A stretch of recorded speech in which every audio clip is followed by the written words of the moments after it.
যে লোহার শিকল মানুষকে বন্দি করার বদলে সাপের মতো জ্যান্ত হয়ে অত্যাচারী রাজাকেও পেঁচিয়ে ধরল, তার পেছনে অলৌকিক রহস্যটি জানলে আপনার গায়ের পশম খাড়া হয়ে যাবে। বহু বছর আগে সেই প্রাসাদের রাজত্ব করত এক নিষ্ঠুর লোভী রাজা। তারা যে কোনো মানুষের স্বাধীনতা ছিল না।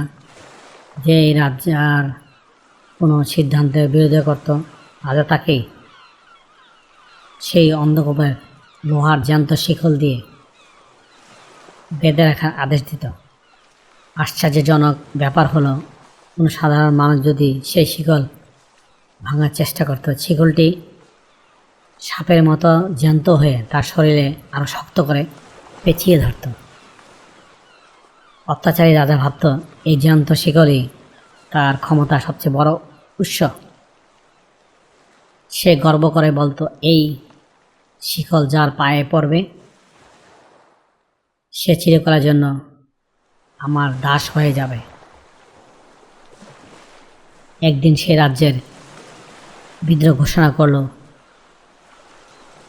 ডিলান নামে একজন সাধারণ কিন্তু স্বাধীনচেতা যুবক, সে রাজার অন্যায় কর ব্যবস্থার বিরুদ্ধে রুখে দাঁড়ালো। স্বাভাবিকভাবেই রাজার সৈন্যরা ডিলানকে বন্দি করল এবং তাকে নিয়ে আসা হলো সেই অভিশপ্ত মাটির নিচে কুঠুরিতে। নিষ্ঠুর রাজা সিংহাসনে বসে উপাসের হাসি হেসে বলল, ডিলান, তুমি বড় বেশি স্বাধীন হতে চেয়েছিলে না? আজ এই জ্যান্ত শিকল তোমার সমস্ত স্বাধীনতা কেড়ে নেবে। জল্লাদ যখন ডিলানের পায়ে সেই ভারী শিকলটি পরিয়ে দিল, ডিলান একটুও ভয় পেল না। সে শিকলটির দিকে তাকিয়ে শান্ত গলায় বলল, তুমি লোহার তৈরি হতে পারো, কিন্তু কোনো সাধারণ মানুষের স্বাধীন আত্মাকে বন্দি করার ক্ষমতা তোমার নেই।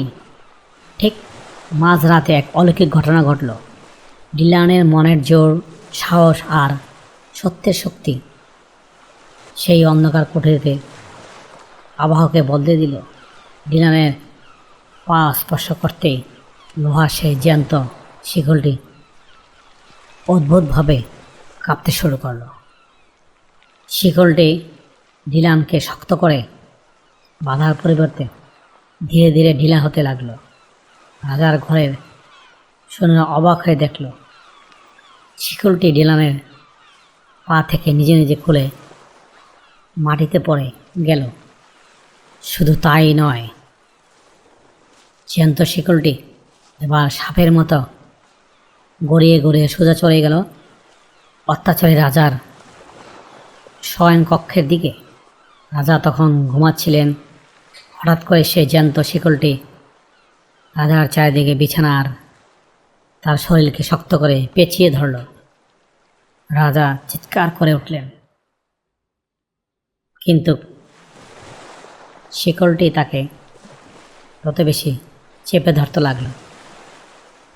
শিকলটি বুঝতে পেরেছিল প্রকৃত বন্দী ডিলান নয়, বরং নিজের লোভ আর অহংকারের খাঁচায় বন্দী স্বয়ং এই নিষ্ঠুর রাজা।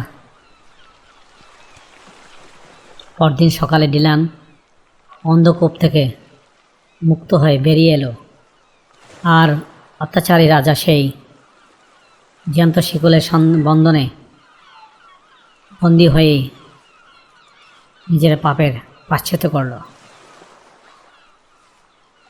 ওয়েলসের মানুষ ফিরে পেল তাদের হারিয়ে যাওয়া স্বাধীনতা।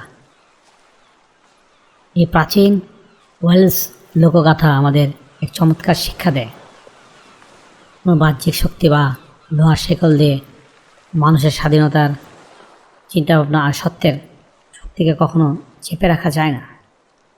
অন্যায়কারী অন্যকে বন্দি করতে গিয়ে শেষ পর্যন্ত নিজের তৈরি করা অন্যায়ের ফাঁদেই নিজেই বন্দী হয়। আর সত্য সাহসের সামনে লোহার জ্যান্ত শিকল ও একসময় দাসত্ব মেনে নেয়। গল্পটি আপনাদের কেমন লাগলো কমেন্টস করে জানান। ভিডিওটি ভালো লাগলে লাইকস এবং শেয়ার করুন এবং এমন আরও অসাধারণ লোকগাথা নিয়মিত শুনতে গেলে আমাদের চ্যানেলটি সাবস্ক্রাইব করুন। ধন্যবাদ। Thank you for watching. Please subscribe.